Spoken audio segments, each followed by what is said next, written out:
Hi, I'm Oliver, and if you are anything like me, you too are thinking about the Roman Empire at pretty much any given moment of the day, as it's a topic that truly lives rent-free in my head.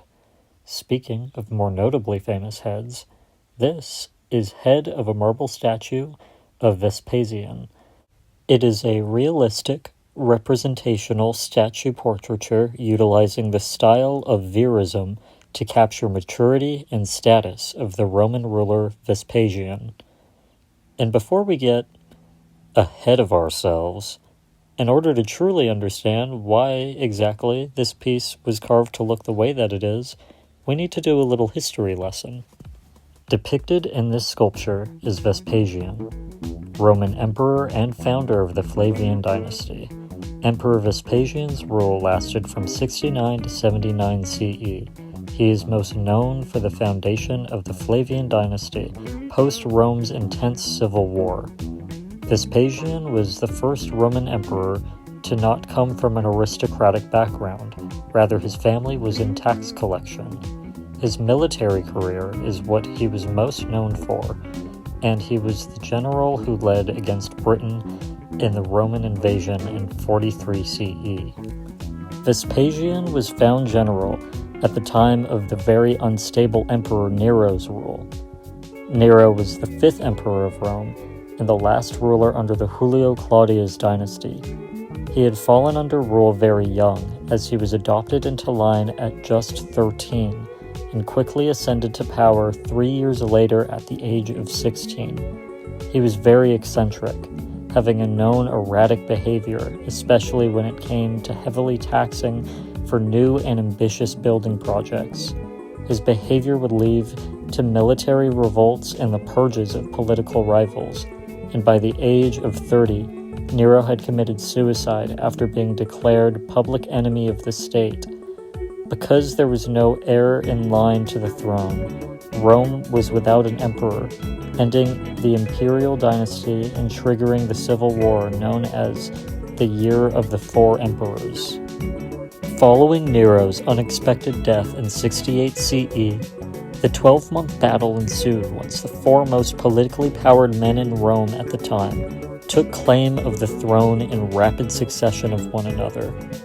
Galba was first. He was a governor from Spain, heavily supported by the Senate, though his refusal to pay the military led to the military's alienation, and he was later assassinated by his own guard.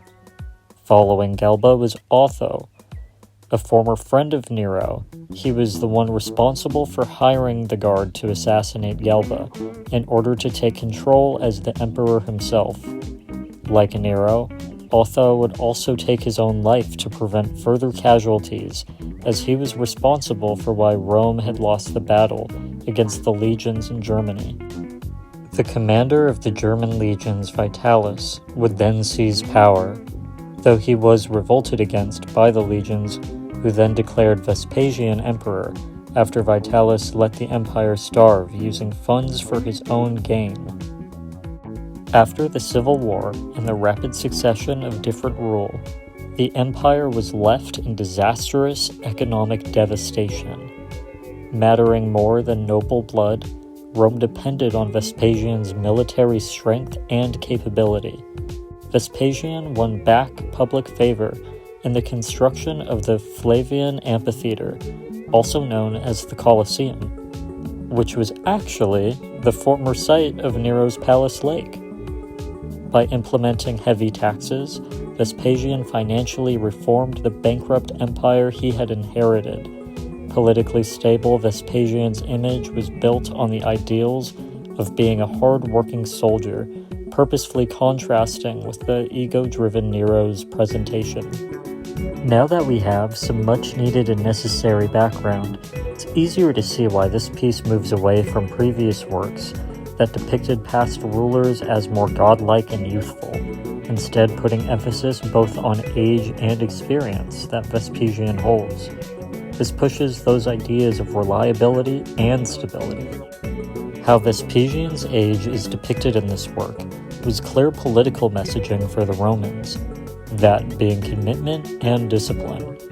The Flavian era saw a massive resurgence in verism, as a direct response to past Hellenistic idealism. The return of realism was reflective of such a transitional time for the Roman Empire. It's actually widely believed that this carving was carved out of a pre-existing statue of Nero, who valued the Greek style of portraiture. This likeness is more of a direct reflection of the more Roman values held in Republican verism. And though the nose being obstructed was most likely because of the age of the work, the thicker features and more muscular neck convey a lot of strength, emphasizing both age and experience. This piece serves as political propaganda and a return to order. After such a chaotic battle and illusion of dynasty, the artwork itself shows both the artistic and political transformation of a damaged Rome under Nero and a stable Rome under Vespasian. Thank you for taking the time to watch this video, and make sure you don't accept any large horse-shaped packages off your porch, especially if you don't remember ordering one off of Amazon. Bye!